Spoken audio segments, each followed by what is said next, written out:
Elle en est où exactement, la droite? Alors justement, il y a la partie visible de l'iceberg droite, ceux qui se livrent la bataille présidentielle. Alors Bruno Retailleau, je voudrais saluer ce matin la persévérance, car il y a une forme de record chez Bruno Retailleau. C'est la seule personne qui est capable de proposer en moins de 15 jours 3 lois totalement infaisables et inutiles. Proposition de loi. Oui, voilà. La première sur le voile, bien sûr, pas faisable. La deuxième sur les listes communautaires, pas faisable. Et la troisième, évidemment, très malin, à 5 jours d'une grève nationale, la loi sur le service minimum. Bon, on a bien compris que Bruno Retailleau pose ses petits cailloux, mais d'une certaine manière, il nous prend un peu, nous aussi, en otage, voyez, de ce débat qu'il crée et qui est parfaitement inutile. Vous avez également... inutile, non.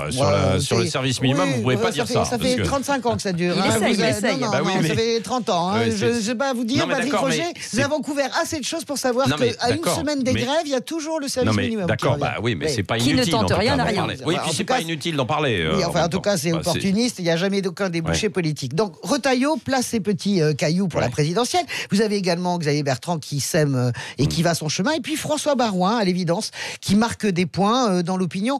On l'a vu dans un sondage qui est paru chez nos confrères du Figaro en début de semaine. Il est jugé plus compétent qu'Emmanuel Macron dans ce sondage. On sent quand même que Xavier Bertrand et François Baroin surtout émergent dans l'opinion petit à petit comme des figures possiblement jouables, voire gagnables pour la présidentielle de 2022. Ouais. Et puis il y a la partie invisible, dites-vous, de l'iceberg. Alors voilà, il y a les stars qui jouent la présidentielle, et puis il y a le vieux monde, les bonnes vieilles méthodes qui marchent, il faut le dire. Le laboureur en chef, c'est qui ce laboureur en chef? C'est le patron en personne des Républicains, c'est Christian Jacob. Vous ne l'entendez pas du tout, Christian Jacob. Très peu, oui, c'est vrai. Vous ne savez pas. Pourquoi? Parce que Christian Jacob a du bon sens chiracien. Il sait qu'il est parfaitement inaudible dans cette période. Mais qu'est-ce qu'il fait? Christian Jacob, il fait la tournée des municipales. Il fait la tournée des municipales. Pourquoi? Parce que le trésor de la droite, il est là. D'ailleurs, le trésor de la gauche aussi. Je vous pose une question, un petit buzz. Savez-vous combien la droite possède de villes de plus de 10 000 habitants? C'est énorme, 579. Imaginez 579 villes de plus de 10 000 habitants. La gauche aussi a un trésor.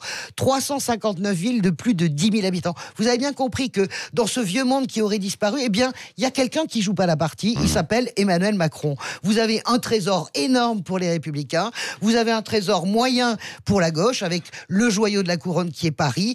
Et là, vous avez un président, une majorité présidentielle qui n'existe pas. Alors, et Christian Jacob, il est très malin, il est très intelligent. Là-dessus, vraiment roué, rusé, très vieux monde. Isté parce que lui, il le dit, et ses conseillers me le disaient, il se fera un plaisir, je pense, au soir du second tour, d'arborer un visage souriant en disant « Regardez qui c'est qui les a gagnés, ces municipales. Regardez qui c'est qui a gagné. » ce n'est pas fait, Ouh là là. En tout cas, son vœu. En tout cas, ce qui est sûr, c'est que dans la course municipale, la droite est mieux placée que qui que ce soit pour remporter. Donc, c'est très intéressant de voir ce qui se passe. Parfois avec le soutien aussi un peu de la République en marche. Écoutez, une poule n'y reconnaîtra pas ses petits, et vous le savez très bien. Et de toute façon, personne ne pourra dire que la République en marche a gagné, parce que cette grosse ficelle ne marchera pas.